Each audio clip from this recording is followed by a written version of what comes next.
السلام عليكم ورحمة الله وبركاته. شكرا جزيلا لك أخ أحمد قيسود.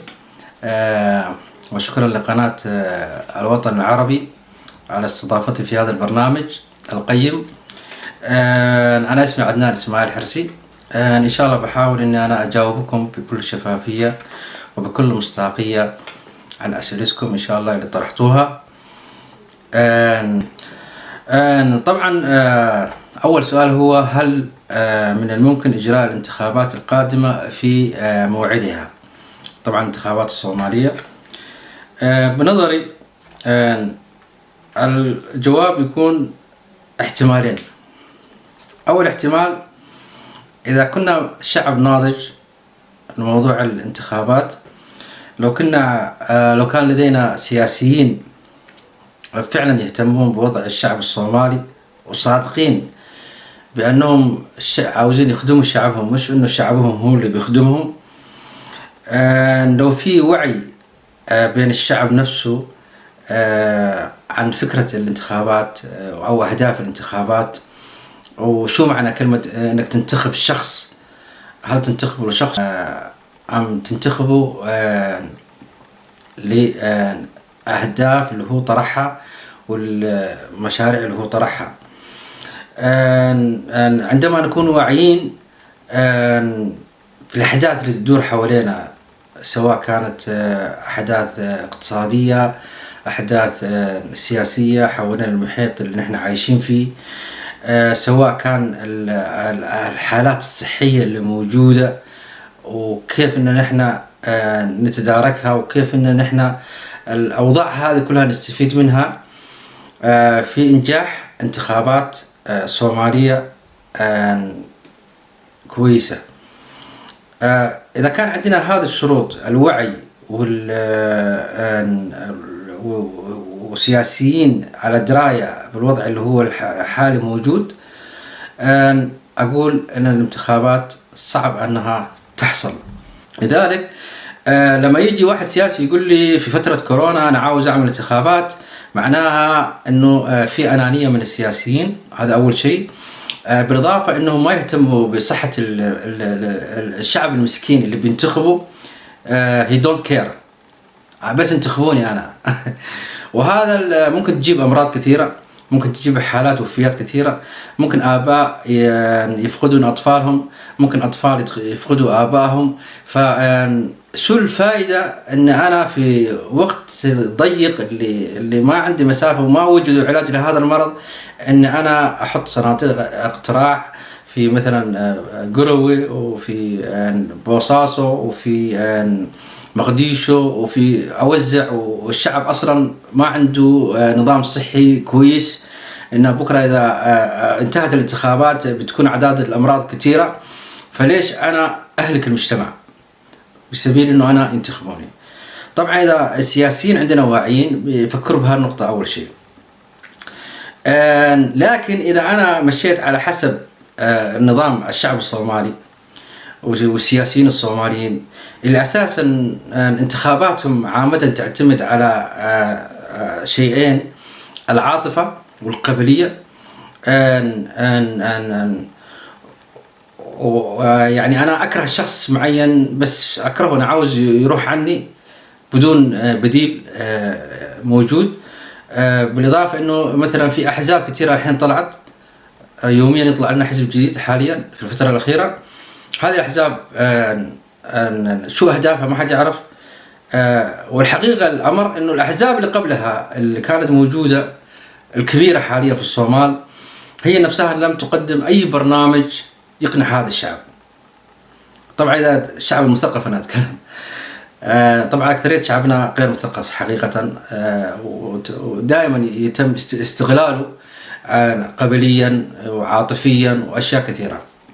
ففي هذه الحالة أيوة أنا أقول لك، يعني إذا أنا على موضوع قبلي وموضوع عاطفي، أنا أقول لك بكرة الصبح بتسوي انتخابات وبنختار الرئيس جديد، وأبغى نخلي الرئيس الحالي وهو موجود ونثبته في الحكم، ويلا يلا يلا يلا، واللي ربنا يجيبه توكل على الله.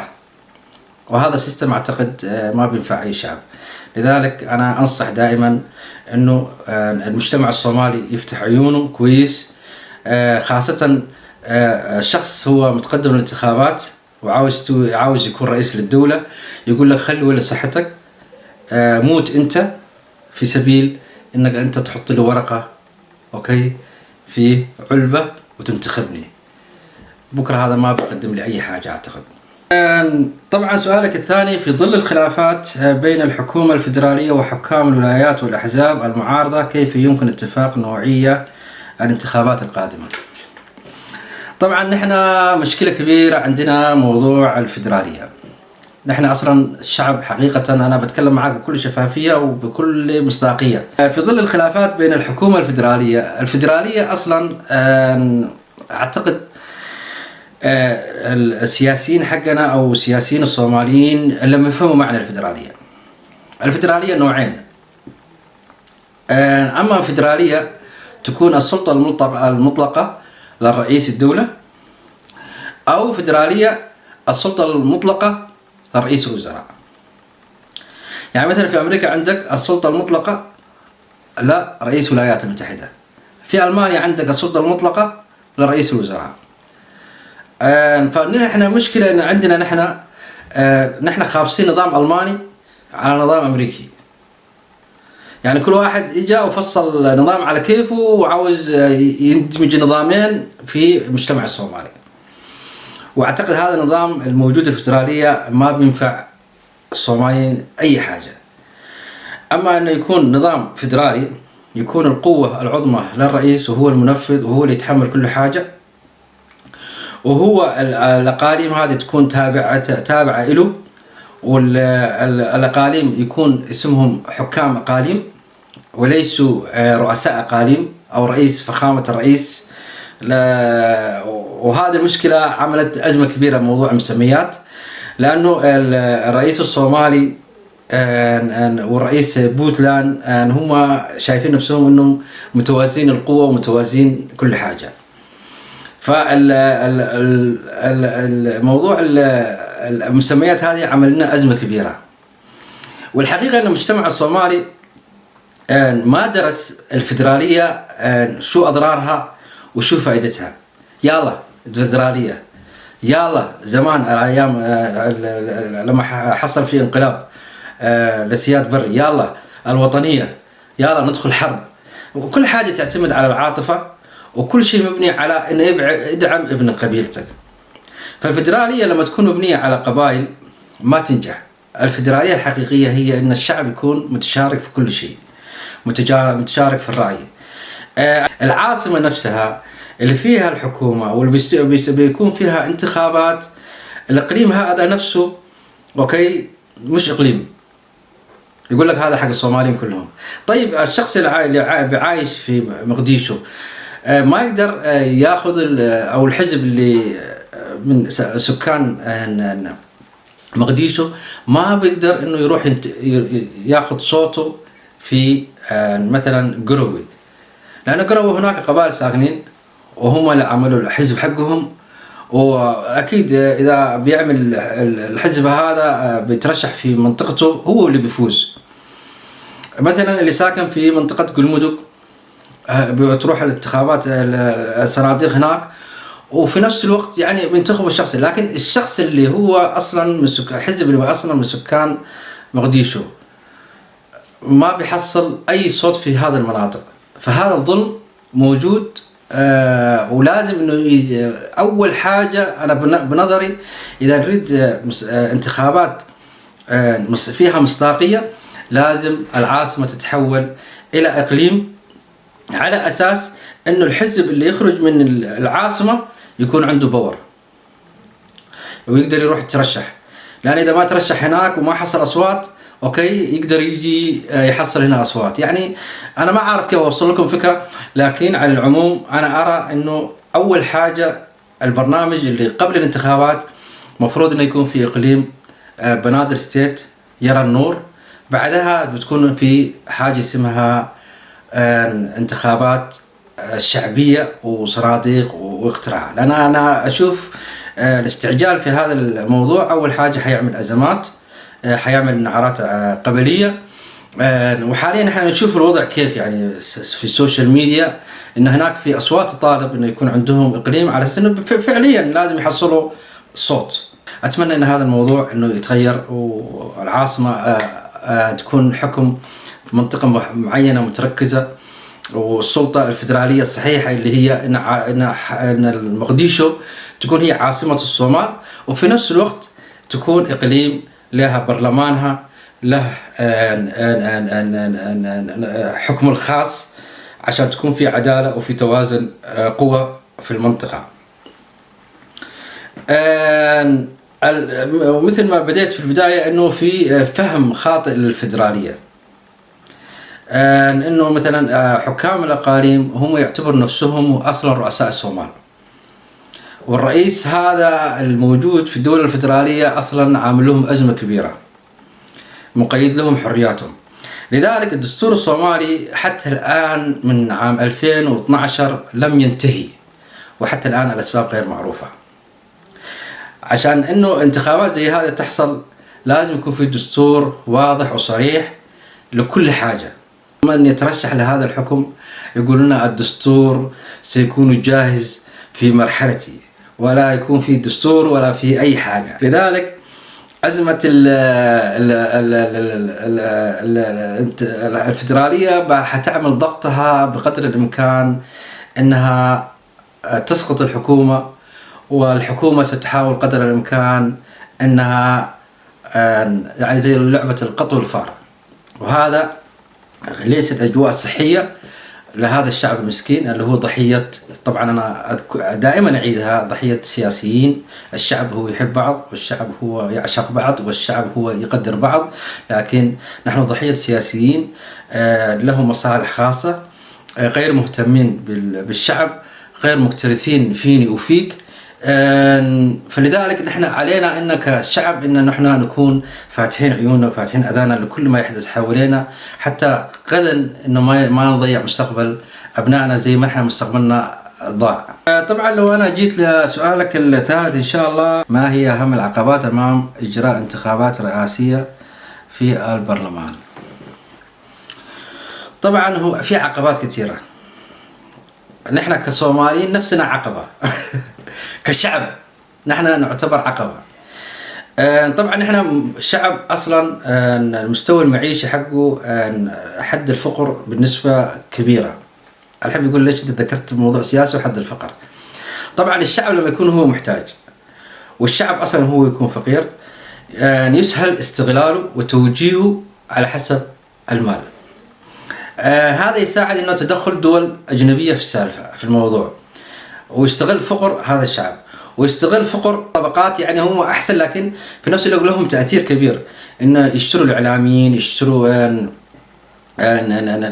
بعض السياسيين لمصالحهم الخاصه، ونحن نكون يعني زي اللعبه انتخابات، لكن نحن زي الارجوز يعني كذا، دول كذا تمشينا على كيفهم، يلبسونا رئيسهم اللي عاوزينه، يمشونا على مصالحهم الخاصه.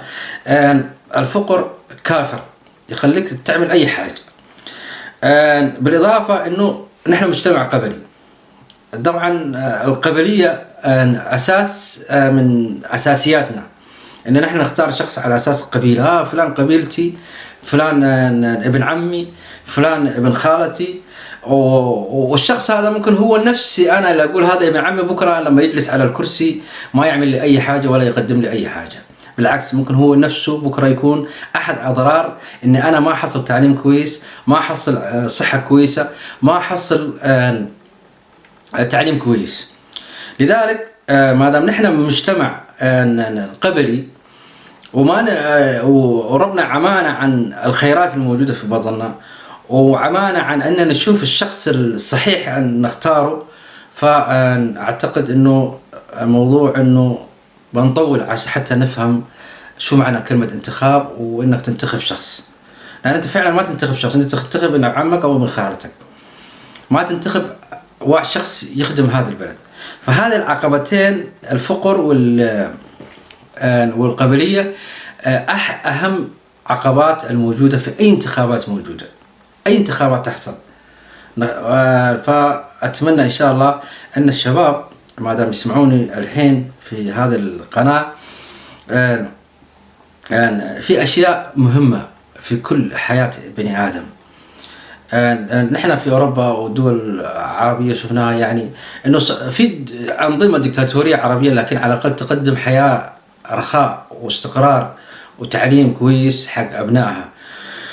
وفي أنظمة فيدرالية وديمقراطية قدمت يعني زي ألمانيا، مرض بسيط زي كورونا قدمت المليارات الدولارات. أتمنى أنك تفكر لما أنت تنتخب شخص يقدم لك حياة أو مستوى راقي. سؤالك الأخير، أعتقد ما هو تقييمك أجواء الانتخابات القادمة؟ والله الانتخابات القادمة هذه لما أنا أجاوبك صراحة انتخابات عجيبة. هذا إذا أقيمت انتخابات، وحتى إذا أقيمت نتمنى إن شاء الله أن ربنا يسهل وما يستوي في حرب داخلية، لأن حسب الرؤية العامة اللي أشوفها في تصميم من المعارضة إن إسقاط الحكومة، وفي مع تصميم من الحكومة إنها هي تقدم يعني تقول خلوا لي. فنتمنى إن شاء الله إنه تنتهي على خير. أنا أتمنى إنه الناس تستفيد من تجربة انتخابات سوماليلاند. أعتقدها كانت ناجحة، صح هي كانت قبلية، وكان فيها يعني إنه 3 مرشحين من نفس القبيلة و3 أحزاب من نفس القبيلة، لكن باعونا شوية.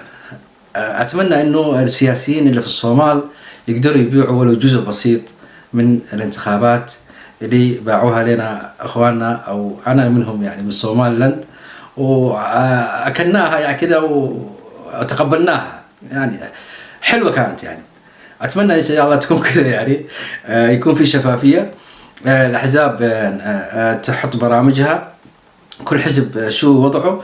مع أن أنا أشوف والله حقيقة ما في وقت إن الأحزاب تحط برنامج في وقت الكورونا، وما أنصح إنه نروح انتخابات أصلا، وعشان أنا أنتخب شخص أجي أعدي عيالي وأقتلهم، أو إن أجي حق أبويا بكرة أروح أحط صندوق عشان واحد ابن عمي أجي أقتل أبويا وأمي.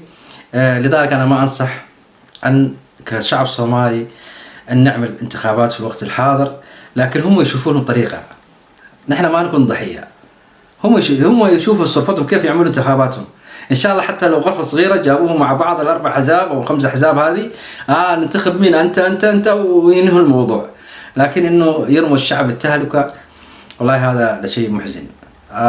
طبعا ما سنتهي يا ثانكيو أقول لك إن شاء الله، وشكرا على هذا البرنامج، وأتمنى إن شاء الله هذا البرنامج باللغة العربية حتى المجتمع العالمي والعربي يتفرج على الوضع الصومالي بشفافية وبكل مصداقية، ويعرفوا فعلا شو المشاكل اللي عندنا.